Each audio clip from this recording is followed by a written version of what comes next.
Does anyone else have an entire shelf of unread nonfiction books?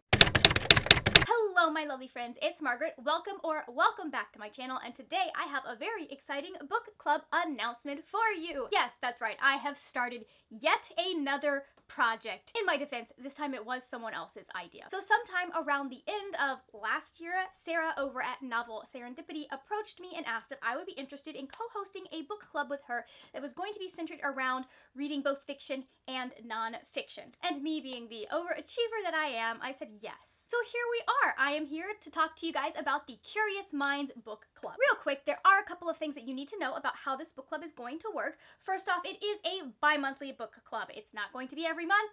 I'm not going to be asking everyone to read a nonfiction every month. I can't even read one nonfiction every month, though I have tried. It's not just going to be about reading nonfiction. We are actually going to be pairing one nonfiction book with one fiction book. They are going to be books that have been chosen specifically because they have like something about each other that kind of goes together. They'll be in conversation with each other in some way. Part of this will be making nonfiction reading maybe a little bit more fun, and part of this is going to be just kind of adding a little bit of knowledge to certain books and kind of getting another perspective or another idea of what's going on in that plot. Our first live show will be towards the end of March, maybe the beginning of April, depending on how people's schedules work out. I'll have both of our Twitters linked in the description box. If you do want a little bit more motivation, go ahead and check out my February TBR. I am starting weekend readathons that are focused on one genre, and the first genre that we're going to be tackling is nonfiction, because I'm going to need to read some nonfiction. All of those fun details out of the way, I am here to tell you what our first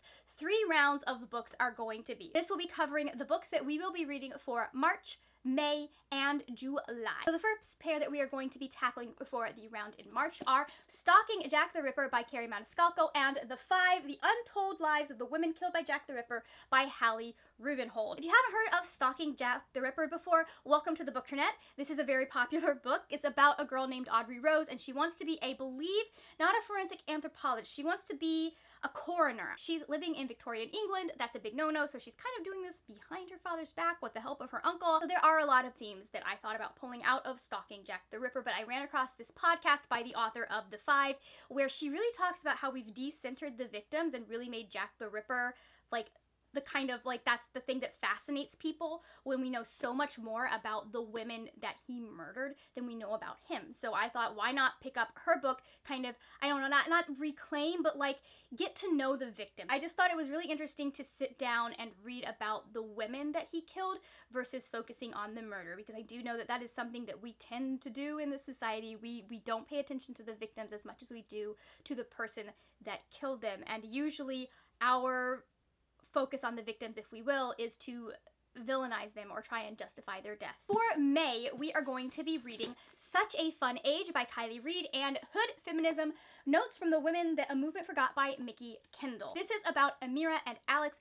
Amira is a black woman. She just graduated, or I don't know if she graduated from college or if she dropped out, but she's 25. She's kind of lost. She doesn't know what she wants to do with her life, and she has found her way to babysitting for this white woman named Alice. She is the nanny for Alex's 3-year-old Briar, and she gets into a little bit of trouble because one night she needs to take Briar from the house and keep her away from the house late at night because something's happened, and so she takes her to the supermarket. Some woman sees them, decides she's going to make Amira's life extremely difficult by accusing her of kidnapping this 3-year-old child, and so this whole thing happens, and Amira ends up getting caught on camera, like having this conversation with this woman, with the security guard, with the child's father having to come in and like say, no, she is the nanny. Like, there is a whole thing that happens, and the video eventually ends up getting out. Hood Feminism by Mickey Kendall, I feel, is just like the perfect nonfiction to pair with Such a Fun Age. I haven't read this one yet, but I know a lot about what Mickey Kendall likes to talk about. I know a lot about how she approaches not just feminism, but specifically intersectional feminism, and that's what this book is about. So I thought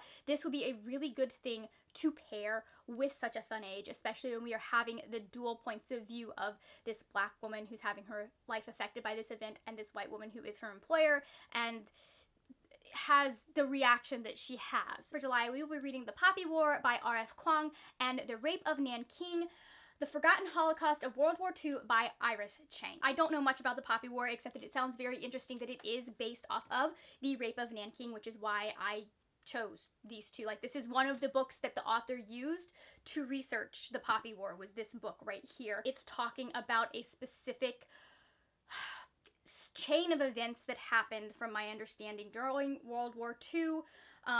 It says, in December 1937, the Japanese army swept into the ancient city of Nanking.